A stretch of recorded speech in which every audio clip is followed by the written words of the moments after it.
Hey there, welcome to day 1385 of What Shift to Now. We talked about angels, we talked about devils, we talked about money burning a hole in our pocket, we talked about our comfort zone.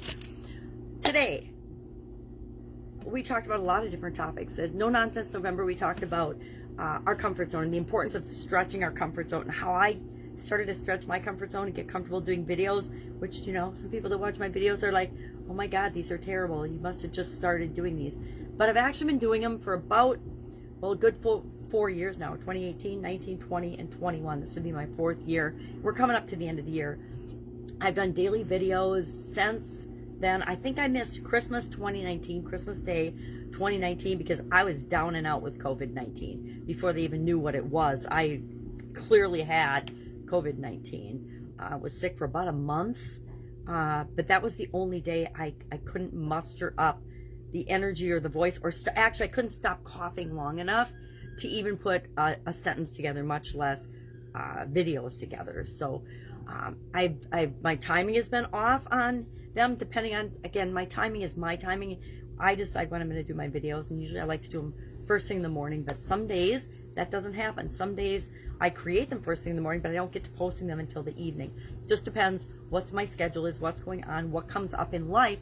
It's just like you, I have a life and things happen and come up that mess up my schedule or my original plan, right? And that's why we're flexible and we go with the flow of certain things that happen, and we remember to keep in mind what our priorities are at any given time, so that we know when things come up, we're going to make the right choice based on our priorities, not what we're used to doing or what our habits are, right?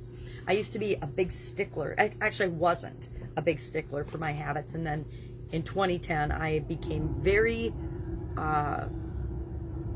much more a stickler for and regimented in my habits and my beliefs and my thoughts and what I chose to do and my priorities, and doing things in alignment with what was really important and best for me versus the whole rest of the world. Because prior to that, the first 50 years of my life, I did what I thought I should do, what a good mom and a good wife and a good sister and a good daughter and a good whatever does, a good employee, a good business owner. I did all the things I thought I was supposed to do and should do, and ended up a stressed up blob that had a sudden cardiac arrest and died for a lot of reasons. But it was pretty much me ignoring certain areas and aspects of my life that were really, really important, like our health. We need to take care of our health. Really? We do? Yes, we do. Big lesson learned. So, in 2017, I had the opportunity to come online. After my divorce, we divested ourselves of all of our businesses together, and there were plenty. And I decided that I'd been curious about the online world, so I was going to check it out and figure out if I could duplicate my offline business success online. And I'm still working on that. That was a big, and still is a big nut to crack. It's a big goal, and I haven't gotten there yet. I haven't cracked my own code and gotten out of my own way enough to make that happen, or really to allow that to happen, right? It's not that I don't know how to do it. I just have been blocking myself in certain areas. Why? Because there's still lessons I need to learn. There's still things I need to learn before I'm ready to do that and create that and have that, let myself have that in my life, right?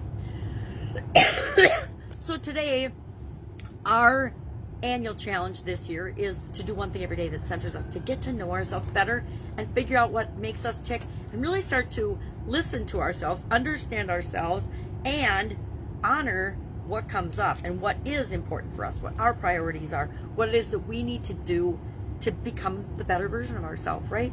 One of my personal goals and objectives is to always be becoming a better version of myself. I want to be a little better than I was yesterday every single day. Does that work out every day? No, of course not. Some days I have a bad day, just like every other human being. And I probably, if I'm being honest, didn't be better than I was the day before. But for the most part, my overall objective is to have more days where I'm better than I was the day before than that I'm not. So part of that is doing this annual challenge to get to know myself better, and then sharing it with other people on the Sharon Horne-Ellstrom page. We switched to Sharon Horne-Ellstrom page from the Pajama Grandma page. On Facebook is where I originally record this, and we did that for a couple of reasons. In 2020, and I'd been thinking about it in 2019, I wanted to stop being pajama grandma. I came online, and of course, like everybody, not everybody else, but like most people, we're a little bit nervous about how do we come online? How do we present ourselves? How do we be memorable? How do we get people's attention? And I decided, since I was a new grandma, actually I wasn't that new a grandma, but I was a grandma, I thought, well, I absolutely love being a grandma. It's a persona that they've taken on, and once I became a grandma, I absolutely reveled in and loved being a grandma. So I thought, well, I hang out in my pajamas a lot because I was having vision challenges, so it meant I wasn't driving, I wasn't getting out of the house, I wasn't doing a lot of the things that I used to do. And so I, as part of the online world, realized, oh my gosh, it's easy to stay in your pajamas, it's easy to stay in your robes. And I'm looking at a rack. I have an entire rack. Most people have hanging racks of other things. I have an entire hanging rack of bathrobes that I used to every day. I would pick a different robe and I would do my videos in a bathrobe. Now, I would get dressed and cleaned up, but then I would put on a new bathrobe every day. It was interesting. I mean, I try to think back to my thought process during that, and I'm like, I guess it was a little bit like my friend Jim Edwards and his Hawaiian shirts. He came online, he started out, and his thing was whenever he spoke, whenever he went anywhere, he always had on a Hawaiian shirt. So he was always recognizable, right? Because we want people to recognize us when they see us. So I was just always the lady in the bathrobe. And it worked for me. And then it worked for me in 2018. But in 2019, I was starting to it didn't feel, I mean, it was still me, right? It's a part of me, but it's only a part of me. And so I started to want to come out of that. Well, then in 2020, I had decided I was going to kill off the pajama grandma persona and just be myself. Well, then the pandemic hit. Actually, I went on a cruise in the end of 2019 and got really, really sick. I 100% guarantee I had COVID-19 in December of 2019, even though it hadn't hit the mainstream yet, and the media hadn't gone crazy with it, and we didn't know what it was, and the doctors certainly didn't know what it was, because after 2 weeks of being super duper sick, I finally went to the doctor, and they're like, well, we can't really do anything for you. It's too late to know if you had the flu or not, so go home and just keep coughing. Well, my sister told me that she went to the doctor and they gave her these cough pearl things. I can't remember what they're called, but I called back the clinic and I said, can I at least get some of these cough pearly things? And I got those, and they actually helped to reduce my coughing so that I could actually function and you know, I'm not even going to talk about all the details of it, but I could start to feel better and human again. And then in 2020, like I said, I wanted to let go of that persona. I wanted to kill her off, but I'm like, can't really do it because of the whole pandemic thing. So in 2020, we recorded on the Pajama Grandma page as well, and then switched to, in 2021, I consciously said and announced and switched to my Sharon Horne-Ellstrom page, and just kind of in 2020 I stopped showing up as Pajama Grandma probably in April, right after the pandemic, and I started the Get Up and Go challenge because I wanted to help myself keep moving through the pandemic, and I wanted to help other people come along with me so that we didn't get stuck and frozen. Millions and millions of people got stuck and frozen during the pandemic, and literally, you know, aimlessly roamed through their lives for a year, maybe more. Some people more. Some people are still in that mode of aimlessly rolling, and there's a lot of reasons for that, but I wanted to make sure I wasn't one of those people. So we began the Get Up and Go challenge. And then in 2021, the world still felt pretty topsy-turvy, so in 2021 we've continued to do the Get Up and Go challenge every other month, about, I think, February, April, June. Did we do it in June? August, October. I don't think we did it in June. I think we took June off. October, and then in December we will actually be doing the 10th free 30+ day Get Up and Go challenge. It's where we install a framework called the SOAP framework, which is kind of perfect for COVID-19 with all the hand washing and sanitization and things. We apply that framework, we learn it, we install it in our subconscious, we practice it for each of the different areas and aspects of our life. So we've got an example of how would you apply this to your relationships? How would you apply this to your emotional well-being? How would you apply this to your mental, your thinking, your thoughts, your beliefs? How would you apply it to your spiritual health? How would you apply it to your physical health? And we go through examples of that so that everybody can understand different ways of possibly using this and making it their own. And once you install it in your subconscious, you've got it forever. You've got a tool forever that will make changes and challenges automatically better than they were before you had a framework, before you had a conscious process of dealing with them.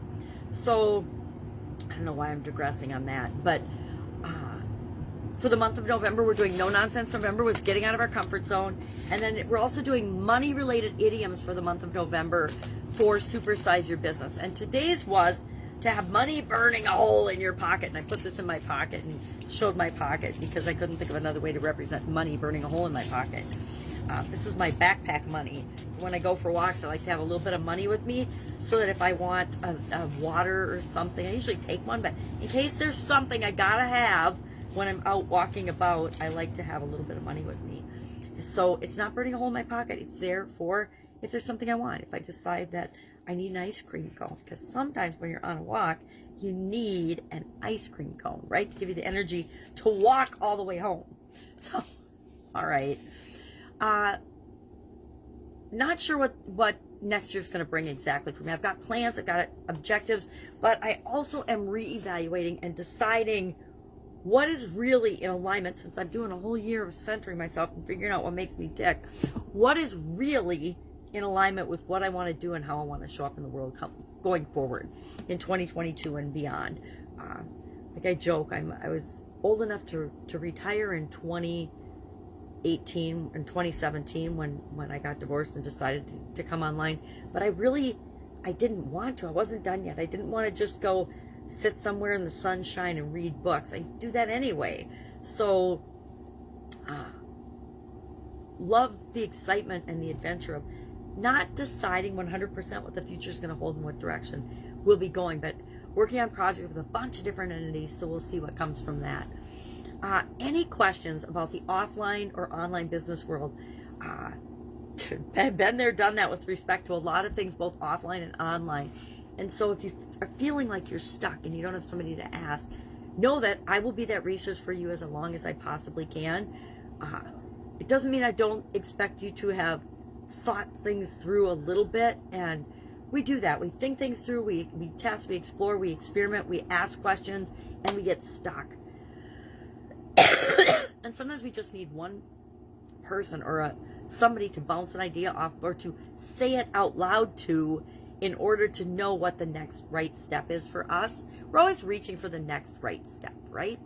And so it's not about knowing everything we need to do, everything we're going to do. It's what am I going to do next? What is my next right step? So if you need help identifying your next right step, hit me up in the comments below. Otherwise, I will be with you tomorrow with a lot less babbling. Obviously, I'm feeling better and not coughing my head off today, so I can talk. I definitely made longer videos today. All right. Any questions, ask. Otherwise, I will be with you tomorrow. Have an amazing day. Bye.